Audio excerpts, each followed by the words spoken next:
Sekarang kelihatan masih? Ya, kelihatan.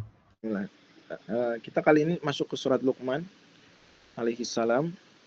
Kita coba pelajari surat Luqman secara umum, secara global. Kandungan-kandungannya surat Luqman surat 31. Surat nomor 31 dia. Dan surat Luqman itu hanya terdiri dari 4 halaman. Surat Luqman hanya terdiri dari 4 halaman Al-Quran full, 4 halaman full. Tema besar dari surat ini adalah pendidikan anak. Dan kalau kita perhatikan memang isi dari awal sampai akhir surat ini berkisar tentang pendidikan anak. Tidak hanya ketika membahas tentang wasiat-wasiat Luqman. Enggak. Tapi juga di awal surat Allah Subhanahu wa taala misalnya menyebutkan tentang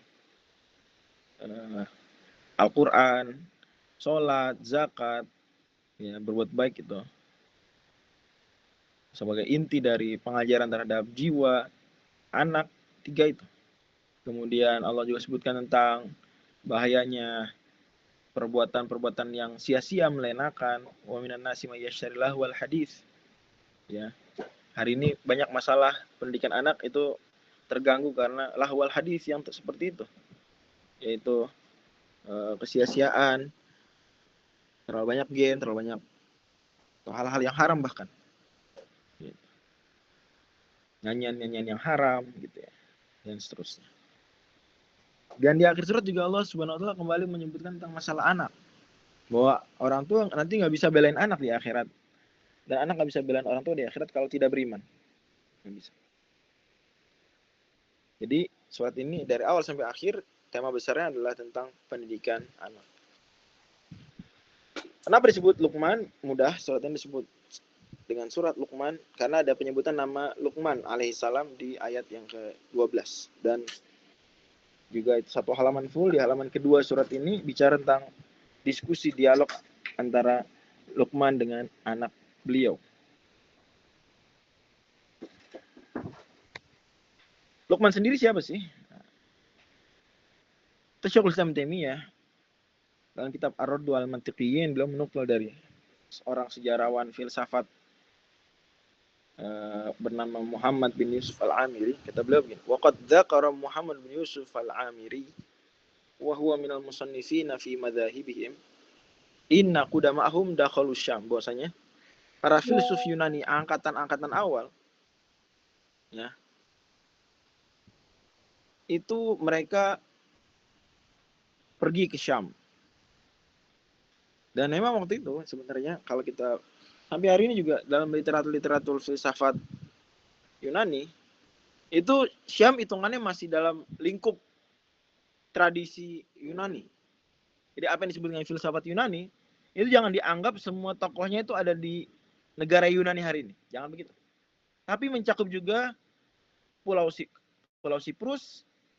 Jadi satu lingkaran tuh. Mencakup juga Turki, mencakup juga Syam. Itu satu lingkaran tuh. Area laut itu. Kebayang nggak? Mungkin saya perlu gambarkan dikit. Kebayang, Ustaz. Ya, mungkin bagi yang nggak biasa lihat peta. Jadi ini Eropa gitu ya. Ini Itali, ini Spanyol dan Portugal ya. Ini Inggris. Nah, ini Yunani. Nah, ini Turki, Syam. Nah, ini Mesir ya, kita tahu ya, Mesir. Terus ini apa nih? Ini Laut Merah. Palestina di mana Palestina? Di sini. Nah, ya, ini Arab Saudi ya, Arab Saudi. Yunani nih, Yunani. Hari ini negara Yunani. Tapi saya sudah bilang tadi bahwa sebenarnya peradaban yang disebut dengan peradaban Yunani kuno itu nggak cuma di negara Yunani hari ini, tapi mencakup satu lingkaran nih.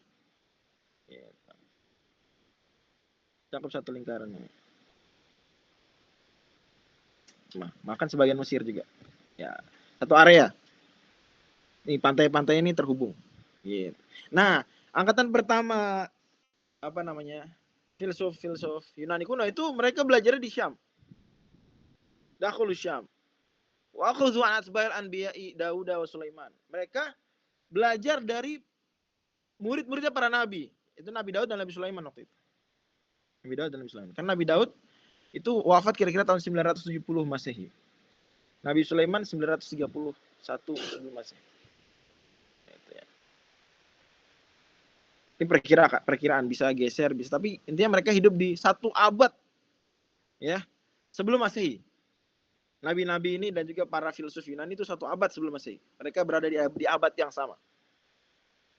Dan Pitagoras ya kata beliau wa anna fi Thagoras muallima Sukrat, gurunya Sokrates, akhadha an Luqman al-Hakim. Mengambil ilmu dari siapa? Luqman al-Hakim. Dan Luqman al-Hakim itu adalah orang Afrika yang merupakan muridnya Nabi Sulaiman.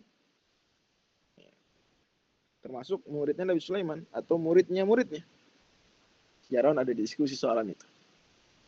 Tapi jelas beliau secara agama pengikut Nabi Sulaiman. Bukan Nabi, Luqman bukan Nabi. Beliau orang Afrika yang mengikuti Nabi Sulaiman di Syam. Ingat ibu kota kerajaan Nabi Sulaiman di mana ibu kotanya? Palestina. Ibu kotanya? Ibu kota. Ya, Yerusalem, Al-Quds. Ya, mudah-mudahan Allah bantu saudara-saudara kita. Amin. Ya, itu mencakup juga Palestina, tapi Palestina kan lebih luas ya. Kalau ibu kotanya saja itu Yerusalem, Al-Quds. Gitu. Dan kita tahu semua bahwasanya Sokrates Sukrat wa muallimu Aflatun, gurunya Plato, dan Plato gurunya Aristoteles. Jadi kira-kira ini menjelaskan sebuah loncatan pemikiran yang luar biasa di Yunani kuno itu tidak datang dari ruang hampa. Kalau para sejarawan filsafat yang mengabaikan hubungan filsuf dengan para nabi, mereka akan bilang bahwa itu adalah Greek miracle, keajaiban Yunani. Kok bisa tiba-tiba pemikiran manusia tadinya kuno, tiba-tiba orang-orang Yunani berpikiran maju, memikirkan hal-hal yang nggak biasa dipikirkan manusia, gitu. Berfilsafat, kan itu pemikiran tingkat tinggi, ya nggak? Mereka bingung, maka mereka menyebutnya ya udah keajaiban. Itu keajaiban Yunani kuno, begitu. Padahal sebenarnya kalau dalam pandangan orang Islam, dan itu dijelaskan Ibnu Taimiyah di sini, dan juga dijelaskan misalnya oleh Profesor Naqib Alatas, salah satu filsuf dari Malaysia, dan yang lain-lain tokoh-tokoh lain mengatakan juga bahwa orang Yunani kuno, tokoh-tokoh filsafatnya, para filsufnya bisa berpikir semaju itu karena mereka mengambil ilmu dari murid-muridnya para nabi. Dan para nabi itulah yang sejak dulu dari Nabi Adam alaihissalam sampai Nabi Muhammad SAW selalu mengajak kita berpikir apa? Nah, mengajak kita berpikir apa? Berpikir kompleks, berpikir tingkat tinggi, ya nggak? Coba kita andai kita jadi orang yang nggak pernah kenal filsafat, cuma kenal Quran. Kita mikirin nggak tentang bintang, planet? Mikirin nggak kita? Saya misalnya, anggaplah saya ceritanya nih, atau Budi tumbuh besar di kampung. Dia nggak pernah belajar fisika, matematika, kimia, segala nggak pernah tuh. Nggak pernah ketemu bacaan-bacaan filsafatnya Sokrates, Aristoteles, nggak pernah. Cuma baca apa? Cuma baca Quran. Si Budi ini pemikirannya hanya dengan baca Quran. Dia mikirin nggak tentang objek-objek langit? Nah, itu salah satu bahasannya filsuf. Mikirin nggak? Ingat waktu itu astronomi belum dipisahkan dari filsafat. Para filsuf itu sekaligus mereka astronom. Kebanyakan mereka. Bakal mikirin nggak objek-objek langit? Si Budi ini. Bakal mikirin objek langit. Bakal mikirin nggak hakikat kehidupan? Bakal mikirin nggak? Apa itu hidup? Nah, gimana? Untuk apa kita hidup? Ada apa setelah hidup? Bakal mikirin begitu nggak? Iya, di Quran ada, Ustaz. Karena di Quran ada. Coba, andai nggak ada Quran, nggak ada filsafat, nggak ada Quran, orang mikir gitu nggak? Mikir nggak apa itu hidup? Normalnya nggak. Nah, itu pikiran tingkat tinggi. Orang standar mikirnya apa? Apa makan hari ini besok? Makan hari ini. Gitu. Perempuan yang saya naksiri, saya suka. Itu mikir. Kaum musuh nih yang kita mau bantai. Gitu. Itulah Kalau belum tersentuh hikmah kebijaksanaan. Nah itu sebenarnya terjadi di banyak peradaban dunia waktu itu, termasuk peradaban Eropa. Mereka ya begitu, apa makan hari ini, serang musuh, bantai, rebut perempuan, gitu. Tiba-tiba orang Yunani mikirnya, apa hakikat kehidupan? Apa unsur penyusun alam semesta? Itu bintang-bintang bagaimana dia? Setelah mati ada apa? Kok tiba-tiba mikir sekompleks itu? Loncatannya terlalu jauh, kata Profesor Naqib Alatas. Nggak mungkin. Itu hanya murni dari mereka belaka, tanpa ada sentuhan wahyu, mustahil. Nggak mungkin. Itu mesti gara-gara apa? Ada percik-percik sisa-sisa ajaran wahyu. Dan memang benar ternyata. Bisa difahami nih poin ini nih? Bisa dimengerti? Ini yang apa yang saya sampaikan barusan ini satu konsep penting. Ya, satu konsep penting. Agar tidak ada lagi, dan juga diantara faedahnya mengetahui yang barusan, tidak ada lagi anggapan bahwa semua peradaban manusia yang maju ini berutang pada peradaban Yunani kuno. Enggak. Karena peradaban Yunani kuno ujung-ujungnya juga mengambil dari ajaran-ajaran para nabi. Yang benar adalah teorinya Ibnu Khaldun dan Ibnu Taimiyah. Sebelum Ibnu Khaldun, Ibnu Taimiyah sudah mengatakan itu. Bahwa kemajuan peradaban manusia berutangnya sama siapa? Sama para nabi. Melalui wahyu. Itulah. Gitu. Paham ya? Oke, nanti mungkin bisa itu jadi isu tersendiri, tapi saya mau kasih tahu bahwa Luqman Al-Hakim bukan orang sembarangan, tapi dia gurunya siapa? Sokrates. Guru, bukan Sokrates. Ayo. Pitagoras, Bang. Gurunya Pitagoras. Nih. Pitagoras, gurunya Sokrates, mengambil ilmu dari Luqman Al-Hakim. Pitagoras guru siapa? Jadi kalau kita bikin alur, ya. Jadi Luqman, terus muridnya siapa? Pitagoras. Itu yang rumus Pitagoras itu. Ya. C kuadrat sama dengan A kuadrat plus B kuadrat. Itu dia. Emang dia matematikawan juga. Dan juga filsuf yang bicara isu selain matematika juga. Muridnya Pitagoras siapa? Sokrates. Uni Sokrates. Plato. Muridnya Plato? Aristoteles. Jadi orang sembarangan nggak Luqman nih? Kira-kira? Orang remeh nggak? Ini Quran ngapain sih nyebutin orang remeh? Orang remeh nggak? Enggak. Bukan nabi, betul. Tapi juga bukan orang yang remeh. Bukan orang remeh. Allah misal. Dan beliau orang yang soleh, pengikut Nabi Sulaiman. Mari kita masuk ke surat ini. Saya bagi beberapa kelompok ayat dan saya sebutkan beberapa pelajarannya. Kelompok ayat pertama adalah 5 ayat yang pertama, Alif Lam Mim tilka ayatul kitabil hakim hudaw wa rahmatan lil muhsinin. Ini yang tadi saya sebut bahwa di awal surat ini Allah sudah menyebutkan tentang Al-Qur'an, sumber kebijaksanaan. Al-Hakim yang penuh hikmah. Jadi syarat nih bahwasanya tentang bahwa kebijaksanaan Luqman itu berasal dari wahyu. Ujung-ujungnya. Kebijaksanaannya para filsuf muaranya adalah wahyu. Saya nggak bilang semua ajaran filsuf benar sesuai wahyu, saya nggak bilang gitu. Karena mereka bisa aja membuat pemikiran yang keliru. Tapi awal pokok berpikir secara mencari hakikat dari segala sesuatu itu dari wahyu. Wahyu yang mengajarkan kita memikirkan kehidupan selamat, memikirkan mengapa kita ada di dunia, siapa yang membuat kita, apa asal penciptaan kita, itu mengajak kita berpikir, itu wahyu. Kalau nggak, kita nggak mikir gitu. Standarnya orang nggak mikir gitu, atau mikir gitu, tapi habis itu pemikiran yang sederhana, nggak benar-benar dicari. Kemudian tentang sholat, dan tentang zakat, dan tentang keimanan pada akhirat. Wahum bil akhirati hum yuqinun. Jadi saya bilang pelajarannya ada 2, wallahu a'lam. Yang pertama adalah sumber wisdom terbesar itu apa? Al-Quran. Ngomong wisdom, Luqman kan Al-Hakim ya. Luqman the wise. Dan dia adalah pengikutnya siapa? Nabi Sulaiman. Nabi Sulaiman sendiri itu memang nabi yang sangat wise, terkenal. Orang Inggris sendiri punya idiom Solomon wisdom. Ya, idiom ada. Nanti dicari di internet aja. Kebijaksanaannya Solomon. Ya, orang kalau bijaksana, Mas Kang Angga misalnya bijak banget. Kasani atau siapa.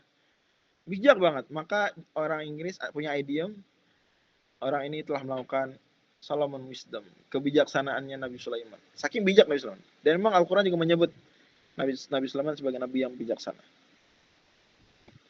Oke, dan itu guru nabi yang diikuti oleh Luqman. Wajar kebijaksanaan begitu.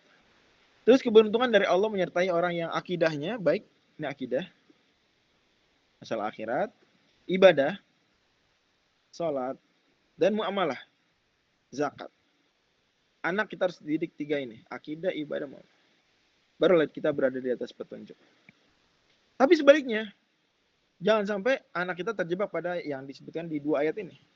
Wa minan nasi may yashtari lahwal haditsi liyudilla an sabilillahi bighairi ilmin wa yattakhidhaha huzwa. Itu ayat bicara kata Ibnu Mas'ud tentang musik yang haram. Saya nggak mau bahas hukum musik, bagaimana alat-alat musik dan rincian-rinciannya dan diskusi ulama tentang itu.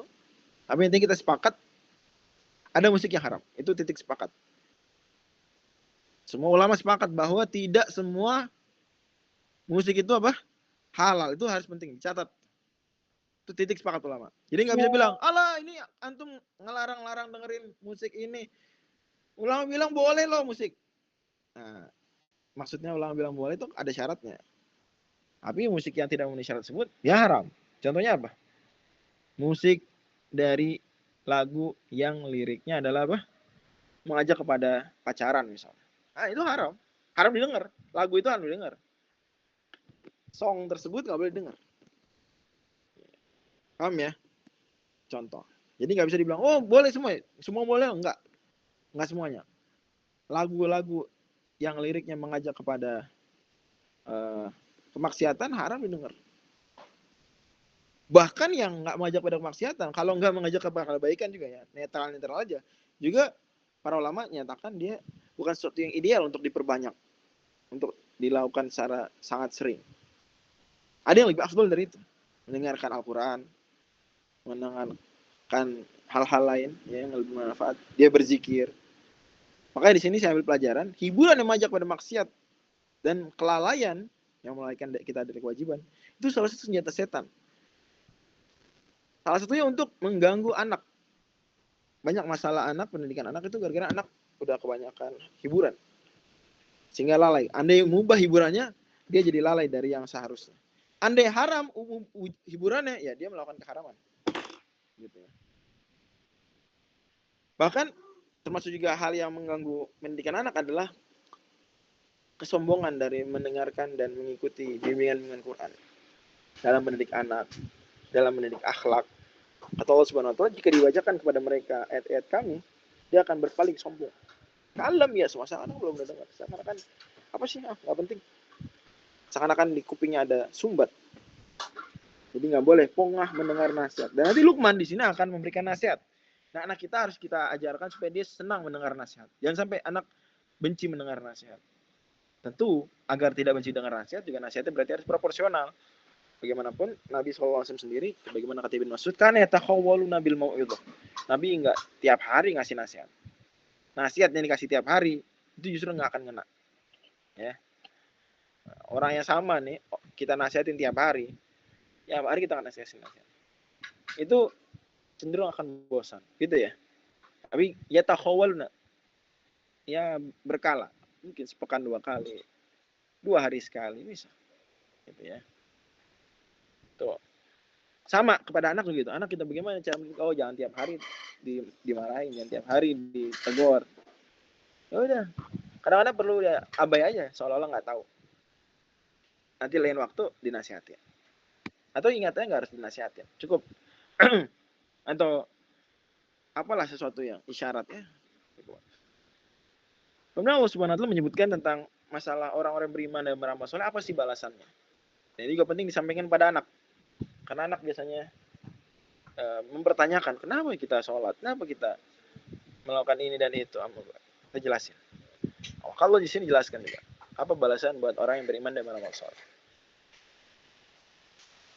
Penting juga, sebagaimana Allah Subhanahu wa Ta'ala sebutkan di ayat 10 dan 11, anak diajak untuk memperhatikan alam.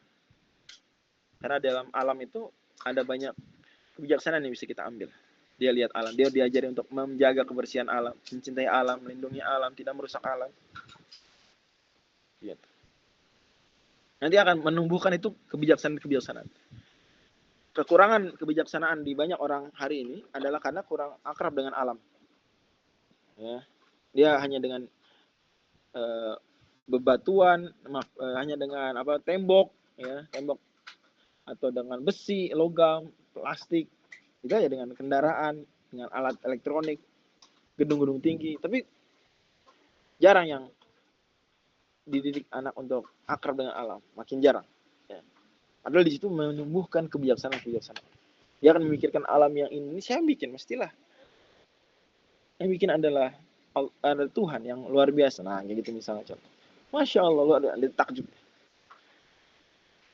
Jadi juga kita jangan sampai melupakan diri kita. Jangan sampai diri kita yang bergulat dengan bidang ekonomi, bidang teknologi, kemudian abai juga dari merenungkan alam. Sempatkan kita melihat alam, pikirkan, sehingga kita sadar apa yang kita buat dari robot, apa yang kita buat dari teknologi, nggak ada apa-apanya dibandingkan ciptaan Allah. Dan pada akhirnya kita juga ciptaan Allah. Dan kita membuat karya-karya tersebut juga dengan bantuan Allah. Itu kebijaksanaan tersebut bisa muncul kalau kita melakukan perenungan. Allah bilang, hadza khalqullah, fa'aruni madza khalaqal ladzina min duni. Ini ajakan untuk berpikir. Yang tadi saya bilang di awal bahwa pemikiran-pemikiran para filsuf pun memikirkan alam ini awalnya bagaimana. Itu kan begitu sejarah awalnya. Kemudian kita buat apa ada di dunia, nanti setelah mati ngapain, itu semua memang Quran dan wahyu para nabi-nabi dahulu yang mengajak kita untuk memikirkan hal tersebut dan memberitahu ya untuk apa kita diciptakan. Baru setelah satu halaman muqaddimah menyebutkan hal-hal yang barusan, masuk ke inti surat, yaitu wasiat Luqman kepada anak. Ada beberapa nasihat. Yang pertama adalah bersyukur kepada Allah. Anishkur lillah. Saya ambil itu menjadi pelajaran. Awal dari kebijaksanaan, awal dari wisdom adalah syukur. Ya, setidaknya awal kita menjadi orang baik, itu semestinya diawali dengan syukur. Ini kenapa kita berbuat baik? Misalnya, ya karena saya ingin mensyukuri nikmat Tuhan, saya sudah diciptakan. Kenapa saya melindungi alam, tidak membuang sampah sembarangan? Saya ingin mensyukuri nikmat alam ini. Jadi kita ketika melihat alam, merenungi kehidupan, kita sadar kita ini ada, alam ini ada. Kita ada bukan kita bikin diri sendiri. Alam ada bukan alam kita yang bikin, bukan. Ada sesuatu yang lain yang menciptakan kita dan membuat alam. Siapa itu? Kok baik sekali, perhatian sekali, menyediakan oksigen. Luar biasa. Ini akan makan, minum. Kita peredaran darah nggak perlu mikir. Ya, siapa yang kalau mengedarkan darah mikir dulu? Ada di sini? Gimana? Mikir nggak peredaran darah? Nggak ya? Apa namanya? Detak jantung gimana? Detak jantung. Siapa yang mendetakkan jantungnya sendiri? Kalau nggak dia secara sadar mendetakkan jantungnya nggak berdetak. Siapa? Ada nggak? Ada juga. Waktu kecil kita setting nggak? Mungkin waktu kecil Ustaz, Anda setting. Siapa yang waktu kecil setting? Anda setting lambung otomatis ya. Secara sadar gitu dia. Anda setting jantung otomatis detak ya. Anda setting darah otomatis beredar ya. Siapa yang kayak gitu? Ada? Waktu kecil? Nggak ada juga. Oh, ayahnya kali. Siapa yang ayahnya? Atau sekarang mungkin ada beberapa ayah di sini. Siapa yang waktu anaknya lahir disetting dulu? Ada?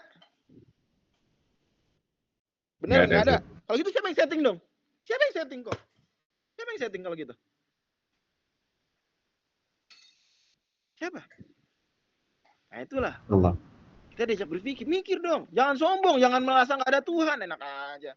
Anda pernah nggak merasa secara sadar mengendalikan diri sendiri deh, nggak usah mengendalikan alam. Diri sendiri dulu.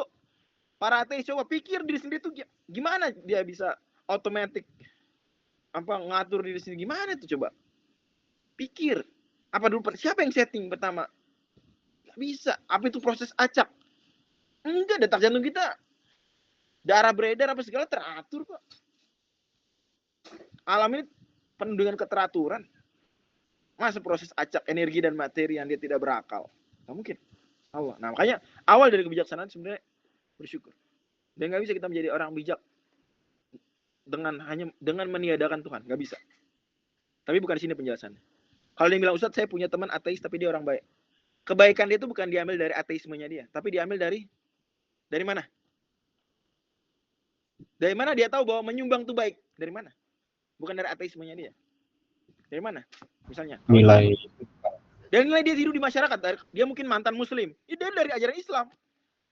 Dari mana dia tahu korupsi itu buruk? Dari mana dia tahu membunuh itu buruk? Dari mana dia tahu berzina itu buruk? Mungkin dari lingkungan tempat dia tumbuh. Kalau dia bilang, enggak dari agama, enggak dari lingkungan. Sebenarnya susah dicari kenyataan seperti itu ya. Karena orang ateis, siapa yang muncul ateis dari dalam bumi tinggal di pulau terpencil? Enggak ada. Tapi anggaplah ada. Tetap aja. Kalau dia ateis, dia akan bilang, ya ngapain berbuat baik? Saya sedekah dengan saya membunuh sama. Apa kesamaannya? Orang sedekah dengan orang mencuri. Sama dalam pandangan ateis. Yang benar-benar jujur ateismenya. Apa kesamaannya?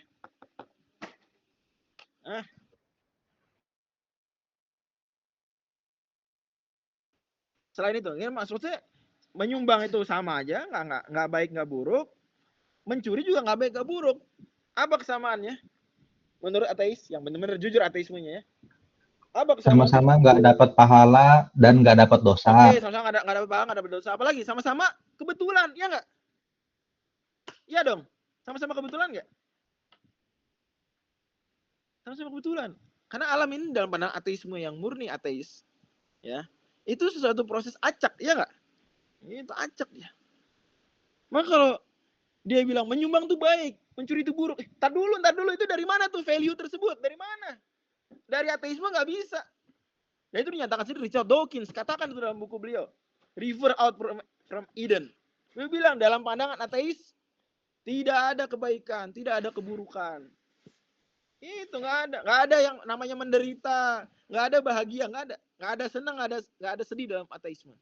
Karena makan enak dengan kelaparan, apa dalam pandangan ateisme sama-sama kebetulan, sama kebetulan, nggak ada. Makasih ya, kamu udah bayar sama saya. Lah kagak, itu kebetulan aja. Kamu jahat banget mencuri harta saya, nggak bisa. Oh kebetulan aja. Semua di alam kebetulan, termasuk adanya manusia dalam pandangan ateisme adalah proses apa? Kebetulan. Jadi awal dari wisdom nggak bisa dari ateisme, nggak bisa. Awal dari wisdom adalah meyakini adanya pencipta terus bersyukur pada pencipta. Baru kita kemudian berbuat baik, dibangun di atas syukur tersebut. Makanya ayat-ayat bicara tentang mengajak orang masuk Islam itu awal-awal selalu mengingatkan nikmat, selalu. Contoh awal di awal-awal surat Al-Baqarah. Ya ayuhan nasu, budu rabbakumul ladzi khalaqakum walladzina min qablikum. Tuh, lihat. Sembahlah Allah yang menciptakan kalian, tuh dibangun di atas syukur. Dan Allah Imam Luqman Al-Hakim juga mengingatkan bahwasanya kalau orang bersyukur pada akhirnya yang untung dia sendiri. Allah enggak mendapatkan untung dari syukurnya manusia. Kalau kufur juga nggak bersyukur, bahkan menjadi ateis, ya nggak apa-apa kok. Allah nggak rugi nggak Allah? Kalau seluruh manusia di planet bumi jadi ateis, Allah rugi nggak? Waduh, rugi nih. Nggak ada yang sholat lagi, gitu nggak? Nggak rugi. Allah maha kaya. Dan Allah tetap terpuji. Nggak ada yang memuji Allah. Andai nggak ada makhluk memuji Allah, Allah tetap terpuji nggak? Allah terpuji dengan sendirinya. By himself. Ya. Wasiat berikutnya adalah wasiat jangan musyrik. Turunan dari tidak bersyukur adalah musyrik. Karena musyrik itu adalah wujud ketidakbersyukuran. Gimana? Apa musyrik itu? Anda mempersembahkan ibadah kepada selain Allah. Coba. Yang nyiptaan kita, yang baik sama kita selama ini. Ngasih nikmat, ngasih apa semua. Siapa? Allah sendiri. Giliran ibadah. Kita persembahkan kepada selain Allah. Atau kepada Allah dan kepada selain Allah. Berarti kita zalim. Tidak bersyukur berarti. Inna syirka la zulmun azim. Makanya langsung Luqman bilang syirik itu kezaliman besar. Nah, di sini ada poin penting. Ya. Bahwasanya di sini Luqman Al-Hakim itu ketika memanggil anaknya, panggilan pakai apa? Ya bunayya. Nah. Apa artinya ya bunayya? Wahai anakku. Nah, sebenarnya sering diterjemahkan hai anakku. Sebenarnya lebih daripada wahai anakku. Kalau wahai anakku tuh ya beni. Ya beni. Ya ibni. Itu sebenarnya wahai anakku. Tapi ya bunanya lebih lembut lagi, lebih sopan lagi. Boleh kita terjemahkan wahai anandaku. Gitu. Paham ya? Jadi apa kira-kira padanannya? Ya paling dekat mungkin wahai Ananda. Di sini adalah penting ketika menasihati anak, maka kita kondisikan anak tuh dalam kondisi apa? Kita kuatkan hatinya. Dengan cara dipanggil yang sopan, panggil yang lembut. Panggilan kasih sayang ya. Ya betul. Yang kedua, nah ini harus diteladani para orang tua. Jangan manggil anak dengan panggilan kasar, terus ini jangan. Jangan pernah punya, usahakan jangan punya lah panggilan jelek buat anak. Jangan. Paling-paling minimal punya panggilan sayang dan panggilan netral. Jangan punya panggilan jelek ya. Jangan. Kemudian poin perhatian berikutnya adalah la tusyrik. Jangan menyekutukan Allah. Di sini jangan. Jadi boleh nggak orang tua bilang jangan ke anak? Jangan. Apa orang tua tuh tidak boleh mengatakan tidak. Dan jangan sampai orang tua mengatakan jangan. Gimana? Nah, sebenarnya yang benar adalah orang tua boleh mengatakan jangan dan orang tua boleh juga mengatakan tidak. Gimana Anda mau mengatakan jangan, mengatakan jangan, tidak mengatakan tidak, sendirinya menjangankan dan mentidakkan ya. Tapi lepas dari itu adalah jadi memang nggak apa-apa. Cuma yang nggak bagus adalah kalau jangannya cuma sekedar jangan. Anak tuh dia perlu juga dijelaskan reasonnya. Nah, itulah makanya Luqman selalu ketika melarang, la tusyrik billah, jangan berbuat syirik kepada Allah. Titik nggak? Nggak titik, tapi sungguh, ini reasonnya, syirik itu zolim, nak. Nah, kamu jangan main game terus, nak. Titik. Jangan. Tapi apa kita bilang? Nanti kamu lalai dan ngerjain PR. Reasonnya tuh. Nah, jangan main api, nak. Kalau dilarang gitu doang, anak main api. Tapi kita bilang apa? Nanti kebakar loh. Bakar. Gitu, itu. Nah. Dan di Quran rata-rata begitu juga sih. Kalau melarang tuh Allah nggak melarang apa? Titik gitu. Melarang zina misalnya. Wala taqrabuz zina. Titik nggak? Titik gitu. Cuma sekedar ngelarang doang. Enggak. Apa Allah bilang setelahnya?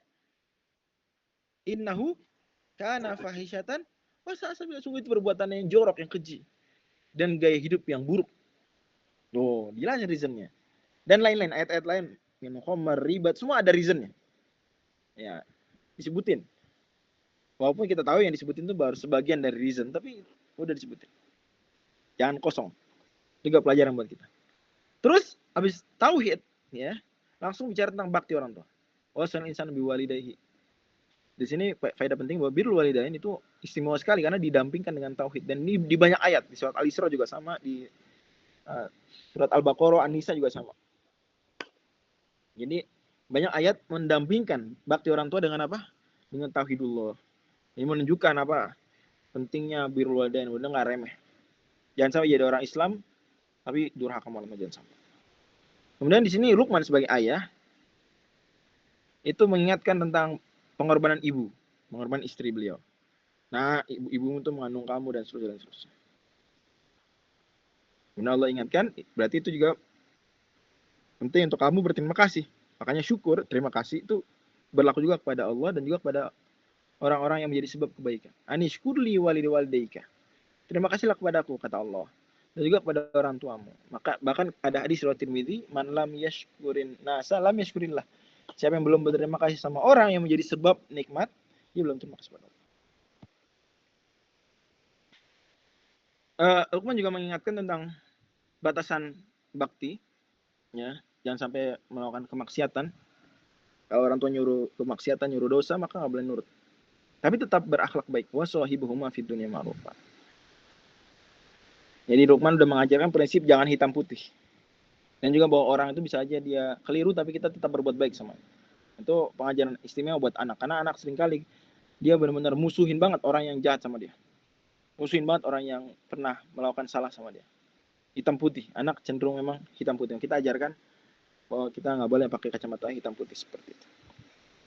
Juga nasihat Luqman berikutnya adalah nasihat tentang merasa diawasi oleh Allah. Nah, wasiat penting untuk anak.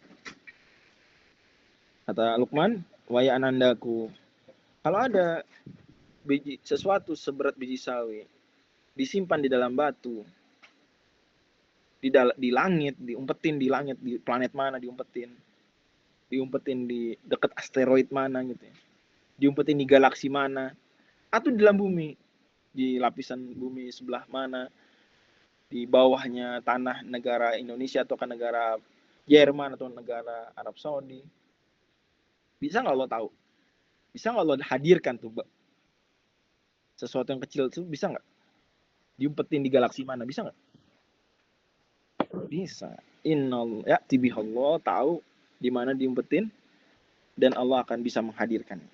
Nah, jadi anak juga di sini merasa berbuat baik nggak cuma depan orang tua tapi dimanapun. Ya bunayya, wahai anandaku, dirikanlah sholat. Lagi-lagi surat Luqman menegaskan tentang masalah sholat. Dan dia memang pembangun moral. Salah satu yang membangun moral adalah sholat. Sholat melatih kita disiplin waktu, melatih kita untuk tenang, melatih kita untuk tawadhu, melatih kita untuk konsentrasi, melatih kita untuk bersih, kan kita dulu. Melatih kita untuk kompak kalau sholat jamaah. Melatih kita untuk tidak lancang, kita nggak boleh mendahului imam. Banyak ajaran-ajaran moral dalam sholat. Wa'mur bil ma'ruf, tapi nggak cukup kamu baik sendiri, nak. Amar ma'ruf, nak. Ajak orang juga berbuat baik. Wan hanil munkar, nak. Nggak cukup jadi soleh sendiri, nak. Larang orang dari perbuatan munkar. Nah, kalau kamu melakukan amar ma'ruf nahi munkar, mungkin orang akan bilang kamu so suci. Kamu so ngatur-ngatur urusan orang. Mungkin orang akan meremehkan kamu, menghina kamu, mengucapkan kata-kata yang nggak enak kepada kamu. Kalau kamu amar ma'ruf nahi munkar di internet, nak, di Instagram, mungkin ada komen yang negatif, nak. Ada haters yang akan kritik kamu, nak. Maka Luqman ingatkan, wasbir ala ma asobak. Sabar ya, nak. Inna dzalika min azmil umur. Salat ma'ruf nahi munkar adalah perbuatan yang luar biasa. Butuh kesungguhan. Sini pelajaran bisa dibaca ya. Wasiat terakhir dari Luqman adalah serangkaian ini yang intinya adalah untuk tawadhu, tidak sombong. Karena bisa jadi anak tumbuh dalam kebaikan-kebaikan, kemudian dia melihat orang lain melakukan keburukan, dia merasa dia paling istimewa. Dia merasa dia lebih daripada siapapun. Sangat wajar, anak itu punya mental yang mudah sekali pongah, dia sombong. Kita perlu seimbangkan, jangan sampai dia bermental lemah, tapi juga perlu seimbangkan jangan sampai dia bermental pongah. Nah itulah, maka Luqman setelah mengajak kebaikan, umat ingatkan, wala tusair khaddaka linnas. Kamu jangan palingkan pipi kamu dari manusia ini, kamu jangan sombong. Wala tamshi fil ardi maroha. Jangan jalan dengan angkuh. Allah nggak suka orang angkuh dan membanggakan diri. Kamu jadi orang baik, tapi nggak usah jadi orang merasa baik. Apalagi merasa lebih, apalagi merasa paling baik. Waqsid fi masyik. Biasa aja kalau jalan. Tenang, lembut. Tidak dengan congkak. Waghdud min sautik. Dan suaramu rendahkan. Jangan ketika bicara sama orang-orang, kamu bicara dengan suara yang penuh dengan kearoganan. Innang qara aswati la sautul hamir. Lagi-lagi tidak cukup melarang, tapi juga menjelaskan reason-reason. Allah nggak suka, sombong, sungguh itu suara jelek, ya suara binatang, keledai. Kemudian Allah Subhanahu Wa Taala di 2 halaman setelahnya menyebutkan nasihat-nasihat secara umum yang juga ada relevansinya dengan pendidikan anak. Misal kita jangan sampai mendidik anak hanya ngikutin cara orang tua kita. Di sini ada ayat 21, wa idza qila lahum tabi'u ma anzalallah, ikutilah yang Allah ajarkan. Kata mereka, kami hanya ikuti yang kami temukan bapak kami. Ma wajadna 'alaihi aba'ana. Banyak orang mendidik anak itu hanya ngikutin standar apa yang dia terima sebelumnya, apa yang dia ketahui sebelumnya. Dia nggak ngikutin standar Al-Quran dan Sunnah. Abai dengan penjelasan para ulama. Jangan begitu. Juga di sini Allah Subhanahu wa Ta'ala sebutkan prinsip di rangkaian ayat ini ya, bahwa mendidik anak itu kita seperti gardener, bukan carpenter. Anak kalau dididik di atas kemanjaan, ada keterangan tentang orang kafir diberikan kesenang-senangan sementara kemudian disiksa. Dan juga Allah ngajak diskusi lagi, orang kafir coba ditanya mereka. Kalau mereka ditanya, siapa yang ciptain langit dan bumi? Mereka akan jawab, segala puji bagi Allah. Allah yang ciptakan dan seterusnya. Ini pada proses dialog. Seperti yang dicontohkan Luqman tadi. Ini juga mirip seperti yang tadi masalah muraqabatullah, maha kuasa Allah. Dan di sini ada tentang perjalanan di kapal. Hikmah yang saya ambil, wallahu a'lam bishawab, adalah bahwa, dan ini juga diafirmasi para psikolog, momen mendidik anak bagus dilakukan di tengah perjalanan. Jadi misal saat study tour itu guru bagus itu sebenarnya memberikan pelajaran moral, baik secara tindakan maupun secara verbal, secara ucapan. Ya. Orang tua saat jemput anak sekolah itu adalah momen istimewa. Saat sedang perjalanan bersama anak kita istimewa. Itu nasihat lebih mengena. Oh, ayah saya pernah nasihatin saya sedang di perjalanan. Saya pun ingat banyak nasihat ayah saya, nasihat ibu saya itu sedang di tengah perjalanan. Itu kadang lebih kita ingat ya bernasihat di rumah. Karena rumah cenderung monoton itu aja bertahun-tahun. Tapi kalau tempat-tempat itu istimewa. Kita ada memori loci. Kita mengkaitkan satu peristiwa, satu perkataan, satu peristiwa dengan tempatnya. Itu lebih mengingatkan kita. Saya pikir juga ini pengalaman yang dirasakan saudara-saudara sekalian.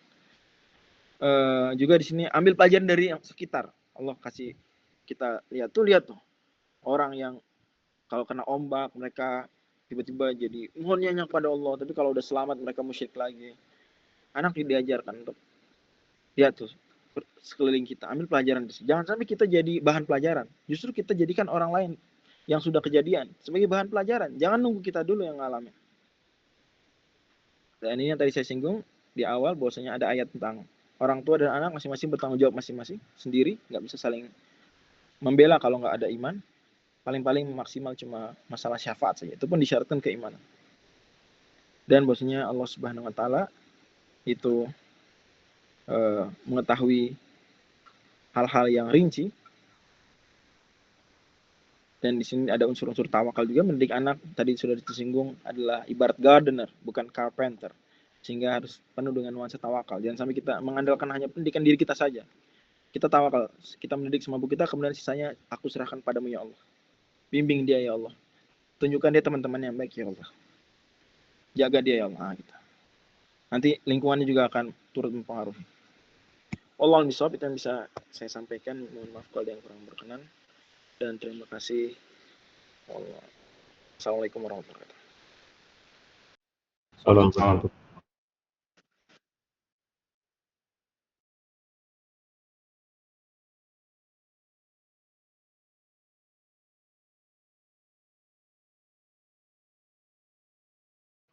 Ya, Ustadz, ada 2 pertanyaan. Yang pertama, tadi di dalam surat Luqman kita dilarang untuk berjalan dengan sombong dan diperintahkan untuk berjalan dengan sederhana. Tapi bukannya jalan itu manusia itu jalan ya gitu doang gitu ya. Maksudnya jalan dengan sederhana dan sombong itu apa ya? Perasaan jalan itu ya manusia gitu-gitu aja.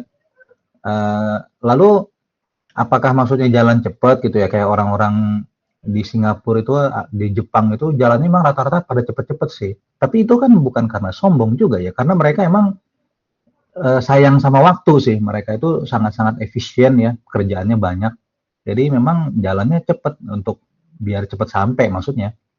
Jadi maksudnya gimana tuh? Ya sebenarnya kita tak tahu ya, yang dimaksud bukan melarang jalan cepat.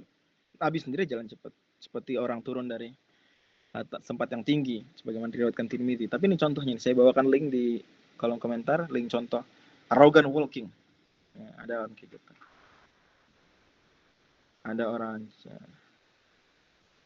beda, arogan dengan confidence beda. Demikian. Kelihatan udah?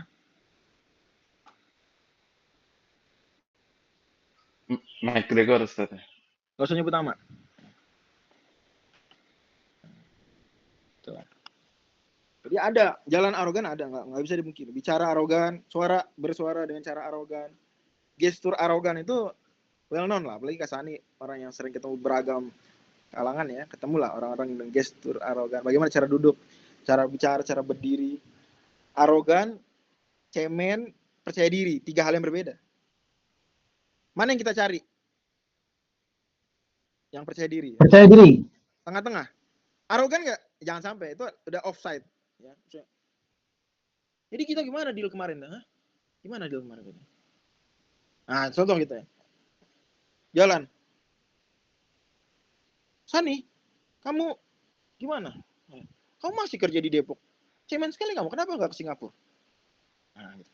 Nah, kira-kira. Contoh. Allah misal. Nggak boleh. Gimana? Anak itu cenderung dia kalau udah hebat, paling pintar, paling baik, terus dia lihat orang lain, kok nggak bisa matematika gitu dong, nggak bisa. Dia lihat orang lain kok buang sampah sembarangan. Dia cenderung meremehkan, cenderung Wajar. Wajar dalam artian itu memang mekanisme Allah ingin mengajarkan akhlak ya, bukan wajar artinya dibenarkan, enggak. Cuma artinya itu suatu hal yang fenomena normal. Gitu. Anak tuh seperti itu cenderungnya. Aku paling hebat di kelas. Jangan gitu, jangan. Nah, kamu boleh ranking 1, tapi nggak perlu bilang kamu paling pintar, kamu paling hebat. Jawab, suka nggak ngeliat anak-anak kayak gitu? Cenderung atau ingat dulu masa kecil dulu kayak gitu kayaknya. Nah, makanya diingetin, setelah diajarin baik, diingetin jangan sombong. Karena kalau udah diajarin baik-baik, dia jadi orang baik, dia melihat sekelilingnya nggak seideal dirinya, ya mungkin anak lain dididiknya bagaimana gitu ya, dia akan cenderung sombong. Perlu direm. Agar jangan sampai yang ngerem dia adalah peristiwa atau orang lain. Jangan sampai dia gagal baru dia tawadhu, jangan sampai. Justru sebelum gagal ntar dipermalukan sama orang, diajarin tawadhu. Kesian kalau dia nunggu kejadian dulu. Itu yang tadi saya singgung ya. Anak diajarkan ngambil pelajaran dari sekeliling, jangan nunggu dirinya jadi pelajaran orang. Allah Allah.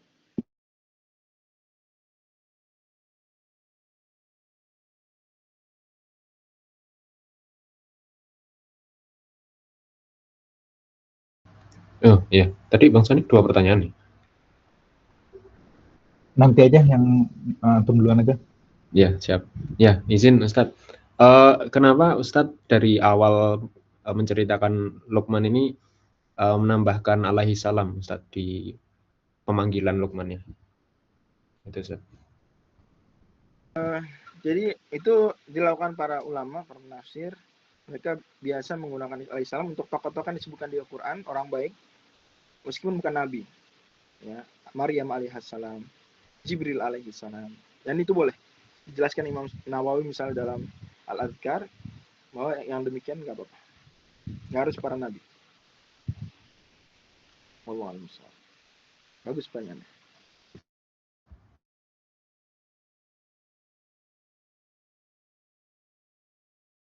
Ada. Bang Sani nggak dulu, saya lagi. Karena soalnya mau nanya tentang surat An-Nisa sih, jadi antum aja duluan yang surat Al-Luqman aja dulu. Siap, surat Luqman Ustadz. Jadi tadi kenapa padanan suara buruk itu suara keledai Ustadz? Ya, jadi inang kalau aswatul aswatul hamir, karena memang suara ringkikan kuda dengan ringkikan keledai itu lebih nyaring tapi nggak berwibawa. Gitu. Kuda itu dia kalah nyaring, kalah melengking dibandingkan keledai. Nanti cari di internet ya, suara keledai kalau sedang itu nggak bagus. Ya, jadi hina. Dan keledai itu potret kalau orang Arab hewan yang perilakunya nggak bagus. Maka hinaan-hinaan terkait orang jelek itu bisa himar gitu. Udah jelek diledek himar itu waduh itu udah ledekan parah itu. Anta himar. Mungkin kalau kita kan binatang lain ya. Kadang orang Indonesia tuh nyebut untuk menghina. Kalau orang Arab dia himar. Nah, ini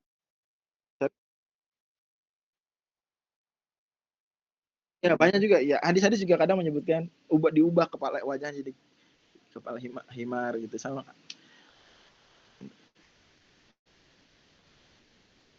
Hadis itu. An yuhawwilallahu suratahu surata himar aw ja'ala ra'sahu ra'sa himar. Dan sejenisnya. Jadi lebih ke padanan perilaku buruknya gitu ya saya, bukan. Dan jadi suara tadi melengking, tapi suara melengking yang mengganggu. Nggak bagus. Beda dengan kuda. Kuda tuh berwibawa. Saya gambarkan dengan kuda agar kita sama hewan yang mirip ya. Gitu. Dibanding kuda berwibawa. Ringkikannya beda dengan ringkikan keledai. Enggak. Nah itu yang dikhawatirkan. Juga keledai kan sering diungkapkan sebagai hewan yang mohon maaf, intelijensinya jauh lebih rendah daripada hewan-hewan lain. Dibandingkan kuda tuh kecerdasannya lebih tinggi daripada keledai. Keledai kalau diukur-ukur lebih cenderung lebih rendah. Jadi suara kencang. Gimana sih? Nggak ada isinya tapi banyak ngomong. Nggak ada isinya tapi suara tinggi. Kayak itu juga. Kan ada ayat di surat Al-Jumu'ah ya. Orang yang diberikan kitab suci tapi tidak mau dipelajari dan tidak mau diamalkan seperti apa? Seperti keledai yang membawa lembaran-lembaran di punggungnya. Di punggungnya ada lembaran, suruh bawa dia. Tapi dia sendiri kopong. Dungu dalam tanda kutip kalau pakai istilah kasarnya yang biasa disebut. Allah misal.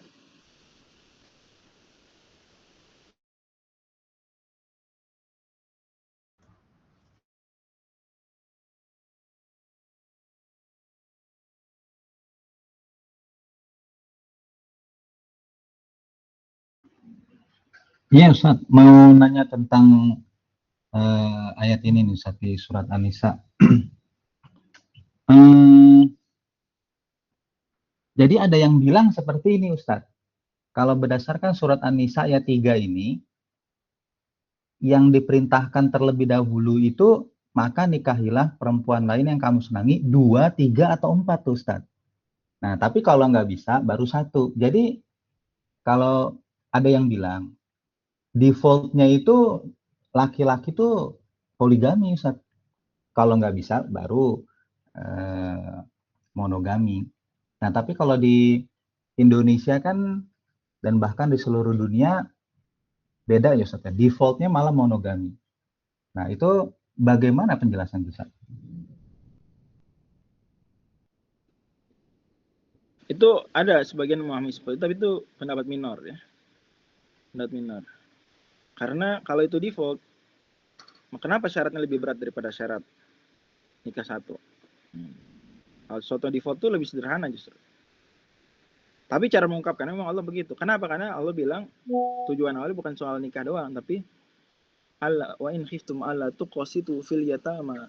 Kalau kalian nggak bisa ngurus anak yatim, fankihuma. Kalau ngurus anak yatim, ya butuh orang banyak. Maka Allah langsung sebutkan 2.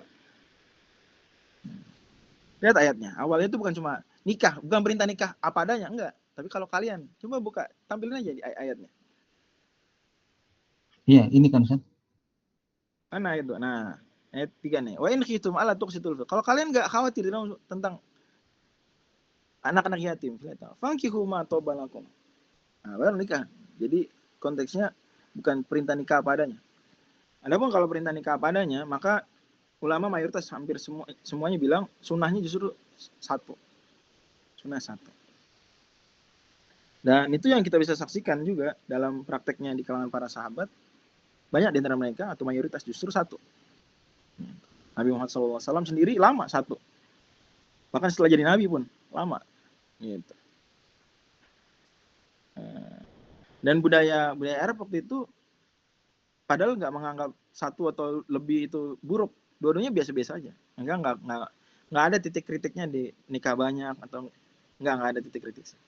Jadi pandangan bahwasanya defaultnya adalah lebih dari 1, itu memang ada sebagian mengatakan itu benar, nggak dipungkiri, tapi itu minor.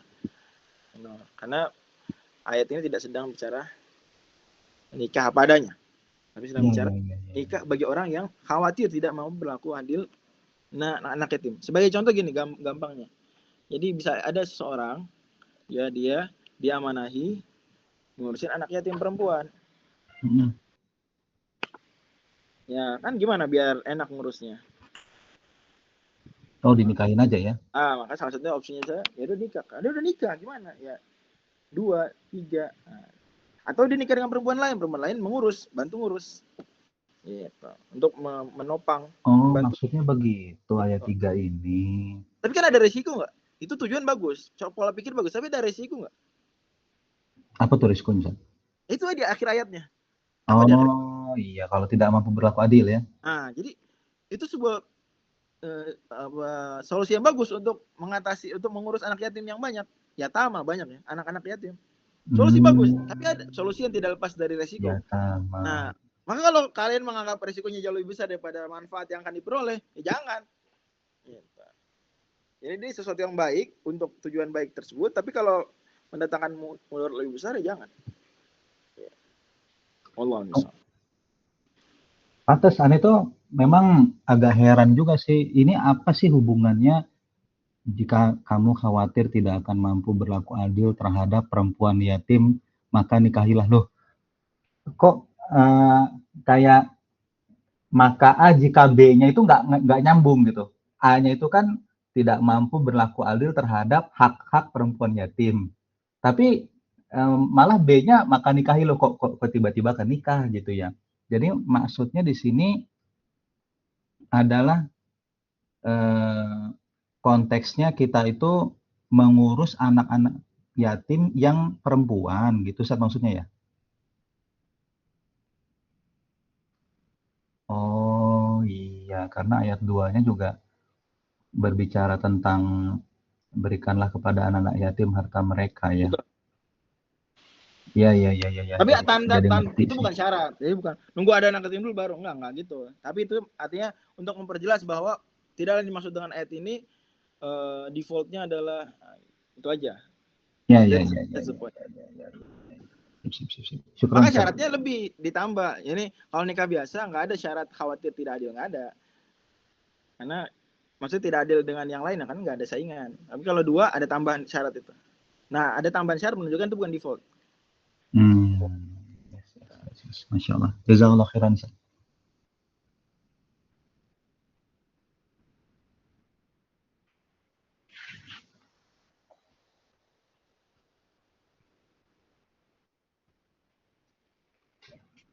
Ya Ustaz, ini bukan surat Luqman, ya. Ini mau nanya tentang surat Al-Anfal ayat 60 Ustaz. Apakah di ayat tersebut menandakan kita jadi wajib untuk olahraga gitu Ustaz berdasarkan ayat tersebut? Betul bisa difahami demikian. Ketika memang olahraga itu adalah cara untuk menyiapkan kekuatan, ya. Tapi sebenarnya di sini lebih umum, nggak hanya olahraga, yang penting kekuatan, ya.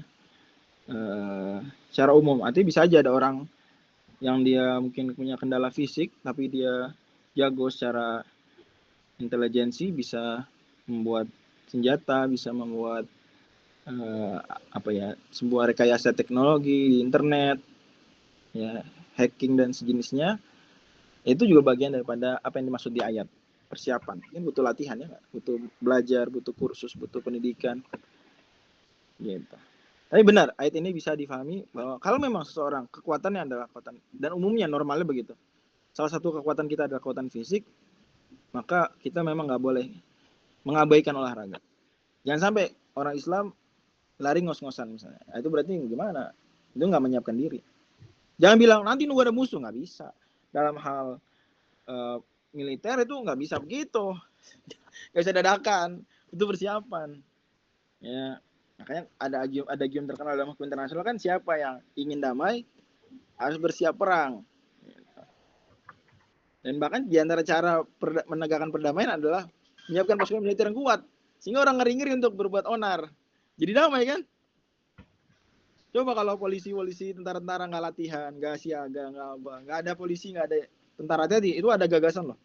Udah mulai muncul suara-suara supaya nggak perlu ada polisi, nggak perlu ada tentara. Itu ekstrim, nggak boleh. Kita nggak boleh setuju. Dia mungkin akan sebut, oh negara anu nggak ada tentara, negara anu. Ya silakan aja. Emang negara anu itu patokan kebenaran 100%? Jadi dalam Islam justru itu adalah fardu kifayah. Ada polisi, ada tentara. Ya berapa banyak dan apa yang dilakukan dan bagaimana menangnya itu urusan lain. Tapi dia nggak boleh nggak ada, karena itu bagian dari persiapan. Gimana suatu ketika Indonesia dijebol, diserang, ayo gimana? Mau kita pakai milisi doang, orang-orang sipil yang nggak pernah dilatih, repot. Itu Allah misal.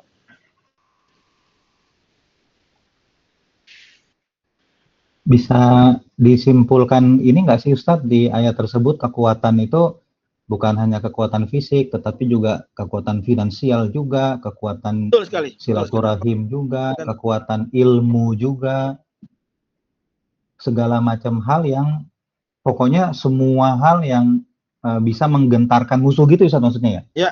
Ya. Dan juga menjadi kekuatan kita. Masuk finansial, ngeri-ngeri juga orang. Cuma hati-hati, kalau cuma finansial diperhatikan tapi nggak ada kekuatan militer, itu nanti malah jadi dimanfaatin. Ya. Ini orang kaya, kita deketin lah biar dia beli senjata kita, gitu, biar dia gitu doang, tidak.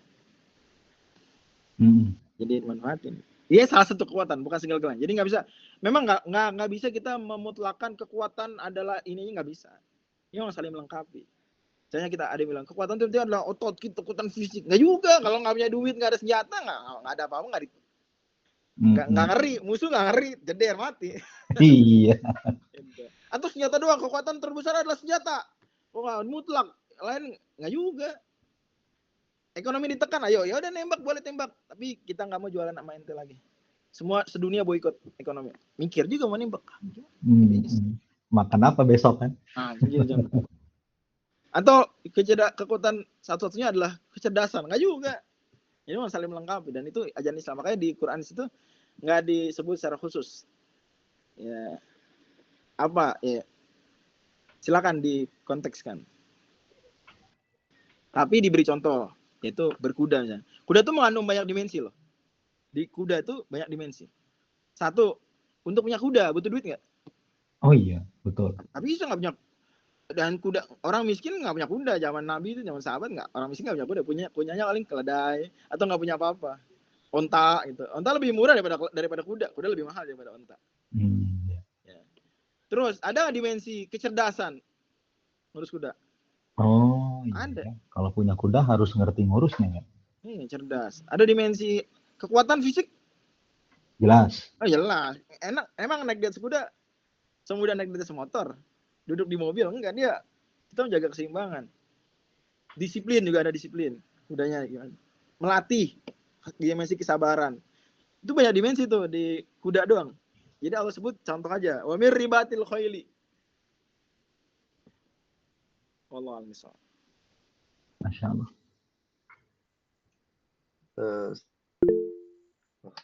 Dari Hijrah. Lanjutan yang tadi Ustaz, kalau di konteks ayat tersebut itu kuda itu padanannya di sekarang apakah kendaraan atau senjata atau apa Ustaz? Untuk yang dari ya zaman sekarang, jadi kuda tuh dulu fungsinya itu adalah dia bisa bergerak cepat, menembus barisan musuh, set gitu. Kendaraan tercepat waktu itu kuda. Maka hari ini apa yang kira-kira seperti itu? Pesawat tempur, pesawat siluman, ya, dengan rudalnya, dengan itu yang sepadan, ya. Drone mungkin itu mirip kuda juga, bisa masuk ke musuh jeder untuk kayak gitu. Berarti dulu kan itu kendaraan tercepat pada masanya, sekarang kendaraan tercepat pada masa ini gitu kali ya. Ya itu salah satu, makanya sebenarnya bagus sih orang-orang Islam tuh belajar bagaimana mengemudikan pesawat. Coba bayangin aja perang tanpa pesawat zaman sekarang nggak kebayang sih. Nggak kebayang. Pakai kuda ya bisa, kuda berguna juga di gunung, di hutan tuh berguna kuda. Jangan dianggap kuda nggak ada gunanya ya. Kuda tetap ada gunanya. Dan tentara-tentara negara-negara barat tuh masih berlatih kuda, ada pasukan kavaleri masih ada. Tapi jangan sampai cuma kuda, itu dia. Upgrade coba. Contoh panah. Bagus, alhamdulillah udah di mana-mana orang muslim belajar panah, alhamdulillah bagus. Nah, upgrade. Sekali-kali belajar nembak. Nah, legal kok, legal belajar nembak di tempat-tempat yang ada izinnya legal. Udah. Tapi kan nggak legal dibawa pulang, Ustaz. Iya, itu permasalahannya. Nah, nggak apa-apa. Karena itu mudorot, kalau dibawa pulang mudorot. Kayak di Amerika. Jadi nggak bisa digunakan, tidak menggentarkan musuh, Ustaz. Oh, enggak. Tapi cukup menggentarkan, asal kita bisa itu udah bisa. Oh iya juga sih ya. Bisa disediakan negara. Masalah kita sendiri nggak bisa. Megang aja gimana ya? Ini mencet apa ya? Nah, gimana mau menggentarkan musuh? Meskipun kita bawa pulang kalau kita nggak bisa makainya, tapi kita bisa pakai meskipun nggak punya nggak apa-apa. Benar juga. Tentara-tentara pada punya pesawat, itu pesawat yang punya tentara, kan kagak punya negara. Pistol mungkin bukan punya polisinya, apa pistol selang gede. Tapi pesawat itu juga penting dipertimbangkan ya. Jadi dari 3 sunnah tuh masing-masing di-upgrade ya. Panah misalnya. Apa upgrade-nya? Rudal balistik. Ya, atau Masya Allah. Gitu. Apalagi kuda apa upgrade-nya? Pesawat terbang. Coba. Saya sendiri juga bisa naik pesawat terbang. Gimana aja nanti kalau saya ada pesawat nganggur punya Israel. Gimana nih kita pakai nih? Aduh, aneh nggak bisa pakai. Sayang. Padahal kalau kita nonton film-film action, film-film apa tuh? Film-film sci-fi ya, dia selalu masuk ada kasus gitu. Pesawat musuh nganggur dipakai, terus dia pakai. Banyak tuh kayak gitu. Kita nggak bisa salahnya. Nah, coba mungkin perlu dibikin ada sekolah yang ngajarin juga pesawat buat anak-anak SMA. Atau anak-anak kuliah misalnya. Atau gimana cara coba kasarnya nanti kita bisa diskusikan sekali-kali kita nyoba.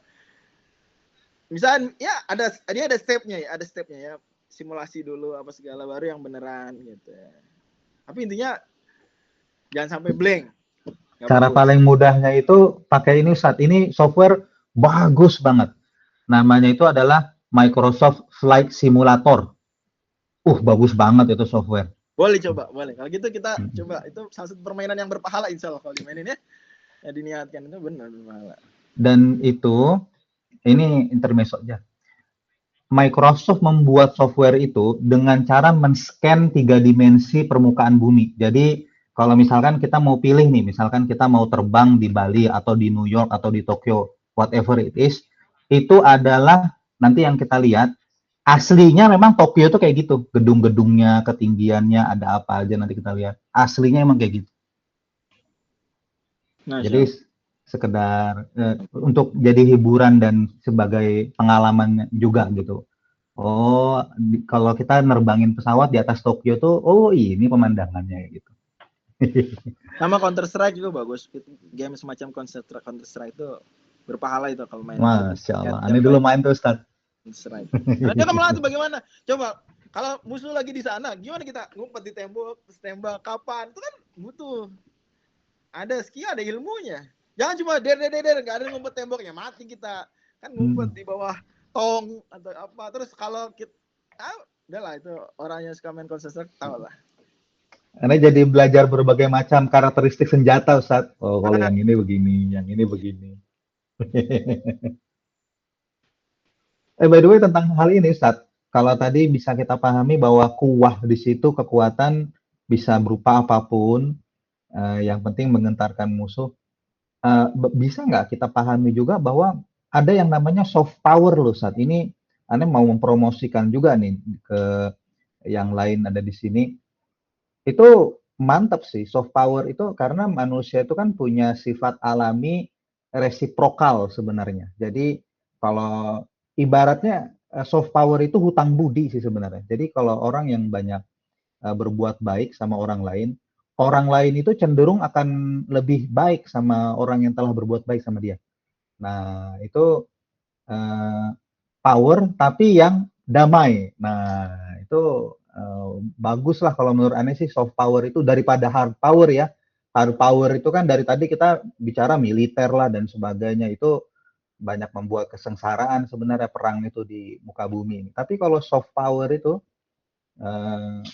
bayangin lah ada nggak sih teman-teman di sini orang yang berbuat baik sama teman-teman kan kita jadinya cenderungnya juga nurut sama dia mau membalas jasa-jasa dia kan balas budi istilahnya itu hutang budi gitu Ya, itu betul. bisa dipahami itu juga nggak sih Ustaz? Juga benar bisa juga itu bagian dari kekuatan juga.